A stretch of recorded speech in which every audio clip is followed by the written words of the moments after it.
so Master Cho later on, he explains all this, with the prayer to Saint Francis. Lord, make me the instrument. You know, Mhm. and so we volunteer to become the instrument for, you know, the energy to flow through, the healing to flow through us. We Mhm. become the vessel. Mhm. Okay, well, when we do that, we got to also take uh, do the work of inner purification. Otherwise, if we're holding contamination and this divine energy is flowing through us, then it Mhm. has a tendency to, get contaminated with what the vessel is made of or what Mhm. else is in the vessel. Mhm. So, out of loving kindness to others, we really don't want to pass on our taint, you know. Mhm. So it behooves us to really go deep with inner purification, you know, Mhm. so that we can be the pure musical note of frequency that comes out, you know. Mhm. So that's why uh, in the pranic healing, uh, that's a graduating system, and then there's also restrictions too. When people have certain diseases and so on and so forth, and issues in their life, and so on, oftentimes they're requested not to be doing healing, or Mhm. to be only doing healing in at a basic level, uh, Mhm. because how it works in the energy is that we create like a conduit. We create what they call cords, Mhm. uh, and so uh, what comes into us gets processed mainly through our heart, and then it gets sent out, and we Mhm. direct it out. And so it's really beneficial that we be as pure and clean and ethical and impeccable as possible, so that we're not adversely affecting. So this is why lately I've had to speak out against certain teachers, Mhm. not in the pranic healing world, but others, really influential because of I'm sorry, but they're just not ethically pure. Mhm. And Mhm. yes, they have some good techniques and some good practices, but there's other things that they're doing, that they're dabbling in, which are unhealthy. And when we align ourselves with a teacher, Mhm. then same thing, we kind of become connected to their karma. Mhm. So if we're promoting them and they're doing good and they're also doing harm, Mhm. then we have, because we promoted them, because we're using their practice and so on and so forth, we take on some of that karmic debt. Mhm. So that's why when we choose a teacher, we got to be really, really careful of Mhm. who it is that we choose, to whose umbrella that we choose to come under. Uh, so, uh, yeah, it's upsetting. It's heartbreaking to a bunch of people that, because I'm just dealing with something like this right now, and you know, but so this is why Master Cho talked to us, taught us about discernment, you know, Mhm. and the ability to scan. And Mhm. because wow, with scanning, we can just like we can feel the energy of, those of us that that don't know about scanning, you just kind of put your hands together, and then you just feel that energy in between. You know? And so in pranic healing, what we've done is we've developed the ability to really feel this, at great distance and at great refinement. Mhm. And and so this is actually collaborated in the military with the night glasses, night Mhm. vision glasses, where they can see the infrared that's emanating off the bodies. Mhm. Oh, well, that's basically what we're doing, is we're focusing that, you know, energy that comes off and reads in the infrared spectrum, but Mhm. it's not limited to being just that. That's just where we can scientifically see it. and authenticate it, but it's much bigger than that. It's faster. It's holy smoke. Because I'm working with people that are spread out all over the world, and we're in telepathic communication, so frequently. I knew you woke up. You know, I get these good mornings, because my friends can feel when I wake up, and so it's all by, volunteering. So it's Mhm. really good exercise to do that, kind of make some contacts with people like that and work at that, Mhm. collaborate that, build that, strengthen that, develop that talent, because then that fans out to everything else, Mhm. you know? It strengthens our ability to be able to, So one of the one of the delightful practices that I did for uh, when the uh, World Soccer football uh, uh, games were on a few years ago. Mhm. Well, this is the most popular game in the world, Mhm. most popular sports, and people are just so passionate about it. And because of um, it being televised and live feed and all this kind of stuff, internet and all that kind of stuff now, it's estimated that there's around 3 billion people that are in some form or other tuned into the games. And of that 3 billion, some of them are like every minute, every moment, tuned Mhm. right in. So the world is around 8 billion people. So this is a lot of focus, that's going on right at that time. So what I was noticing is that when there's a goal that's scored, how the crowd in the stadium just roars with joy, and they just are like so ecstatic, and they're shouting it to the yeah. And so clairvoyantly, I was watching this as this tremendous, huge release of this joy energy. Mhm. So I thought about that. And I said, okay, look, people they've expressed that, they've gone to that place of joy, they've generated it within themselves, they've released it, they've let it out. So now it's in the public domain. Mhm. They no longer own it, you know, because they have released it. They have just like sent it out. Mhm. So, with prayers to the great, great ones, guides, helpers, friends, spirit realm, angel beings, I asked if some of this energy could be bilocated to other places in the world where it would be beneficial, where somebody needs to hear some good news. Mhm. It's like, send some of this blessing to prisons, send this beautiful energy to prison countries, where people are really struggling, places where there's, disaster and calamity and stuff like that that's happening. And so I really enjoyed that ride, so I just, okay, so this is my project this summer. And so I just got the listing of when all the games were being played, and I just wrote it all down, and then I just made an appointment list with book with myself. And then every day I watched as many of these games as possible. And then every time that there was a goal scored, I was calling in spirit realm to please take this and bilocate it to all these other places. Why not? I couldn't see any real downside to this whole thing, other than, kind of a big kundalini, syndrome sort of.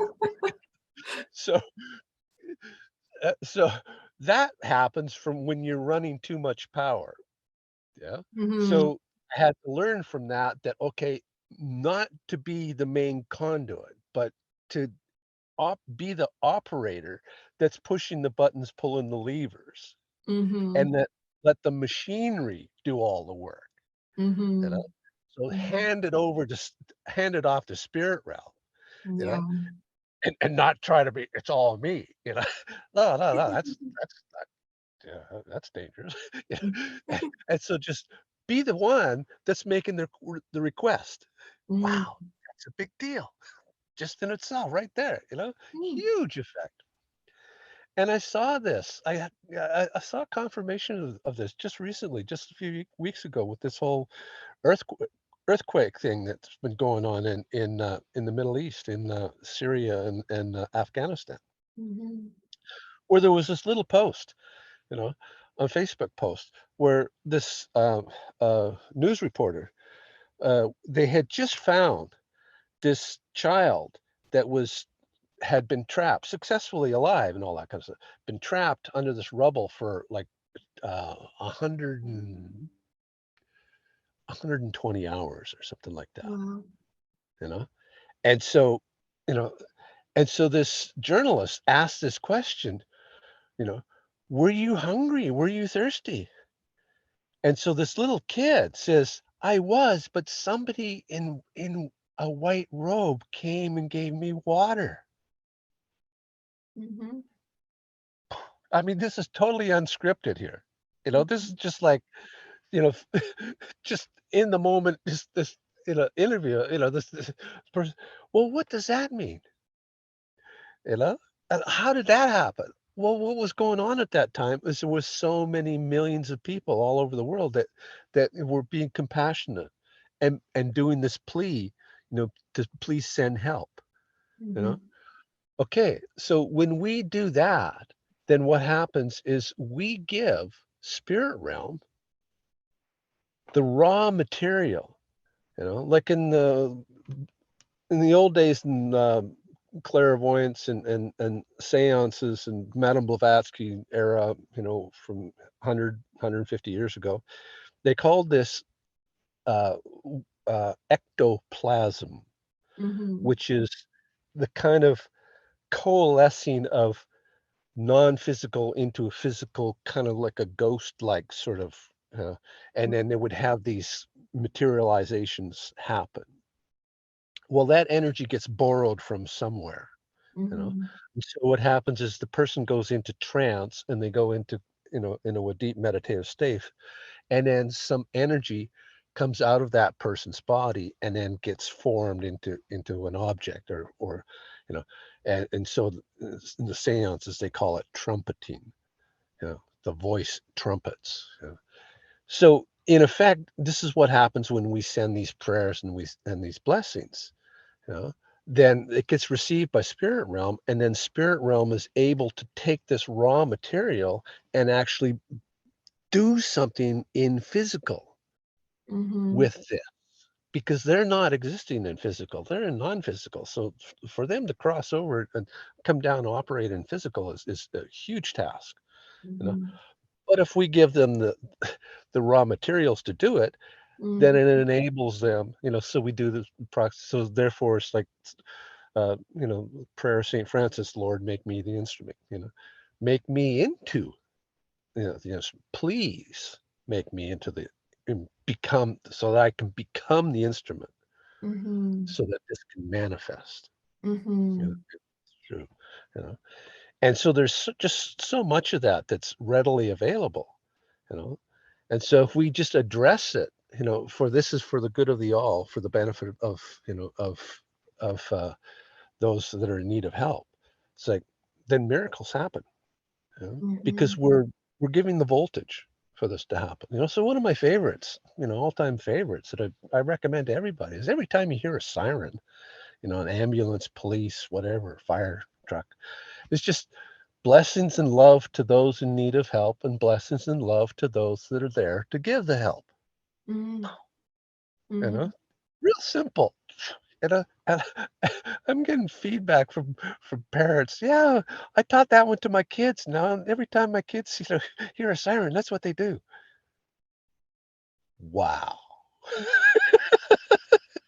You know, and then what happens is like, you know, I have a very dear friend that was telling me about how uh, she just went down to the local town, just at the spur of the moment sort of thing, to get groceries, and on the way, there she was, in this scenario where there was an accident, and here's a casualty right there, and so it had happened, and so she showed up, and so she went, and so she was holding that woman that was Mhm. in that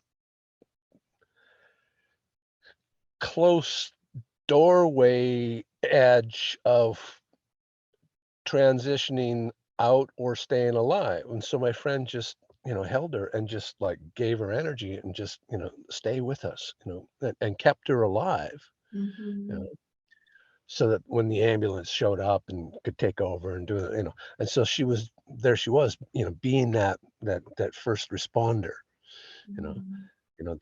that golden hour, and of the golden hour, the golden minute, you Mhm. know, and just being there and just, and that what that does is that, gives purpose, because we're receiving. Somebody is taking the time and effort to help save our life. So we realize that, wow, life is worth living. So, you know, and then, um, that inspires them, So this is oftentimes why people, manifest these challenges so that they can get the wake up, you Mhm. know.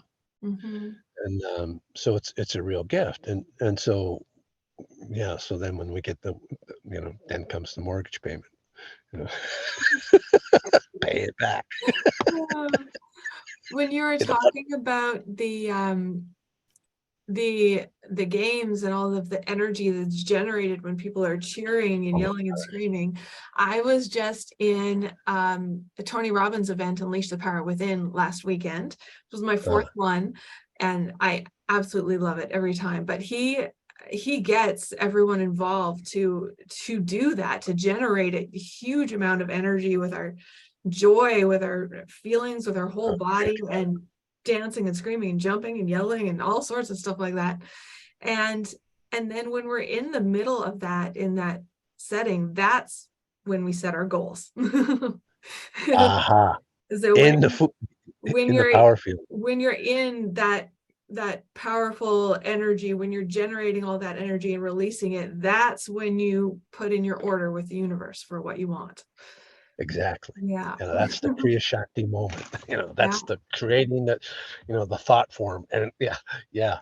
yeah, Hmm. yeah. Because then you got, I mean, you just look at it, the dynamics of it, I mean, that is the best time, you know, Hmm. that's when things are so connected and so lubricated and so, hot that it's like, yeah, Hmm. it's just the logic of that. It's like, you know, when we see it that way, it's so easy to understand, Yeah.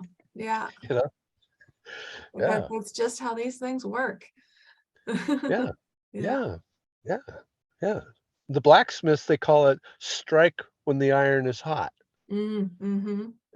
because it's like because if with blacksmithing, with pounding on metal, if the metal is cold and pounding on it to try to shape it, it's when it can fracture. So the practical way to do it is to get that up to the right temperature, the Mhm. right redness, the right whiteness, depending on what it is that you're doing.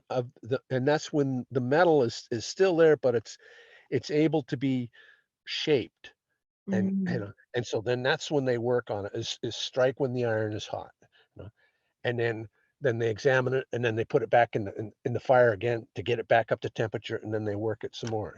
So this is how, when we're doing this manifesting, you know set your goal, set your intention, set your wish, set your um, request, when it's really hot, and then later on bring that heat back up again, and then send another push, you Mhm. know to propel that, keep on. So this is why mantras work, Mhm. because Mhm. it's a repeat, repeat, repeat, repeat. And so it's like the waves in the ocean.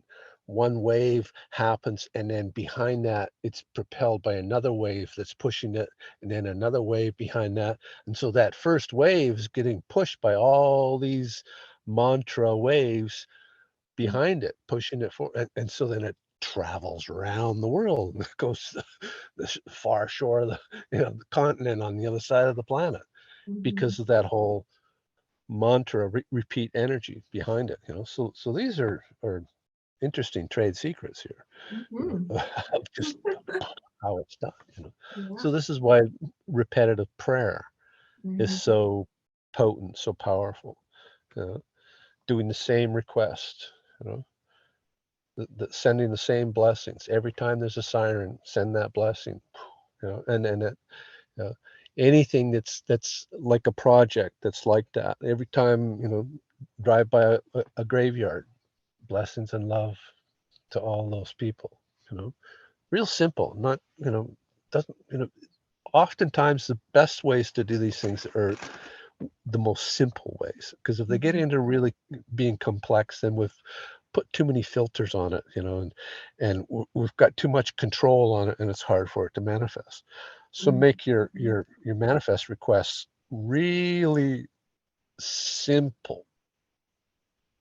So one of my all-time favorites is just blessings and love. No conditions. No, oh, blessings for this to happen, da da da. No, just generic. That one size fits all. He's digestible by everyone, by everything. Bless it and love it. Blessings and love. And yeah, so if they need some detail stuff about, oh, could you, work on, my left toe on the inside, yeah, okay, be specific about that.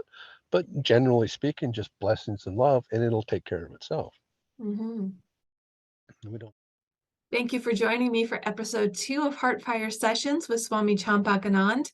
This episode, we covered some energy healing techniques and secrets, and also some secrets of manifestation and how to make things happen in your life and in the world for others. I hope you enjoyed this episode, and come on back for more.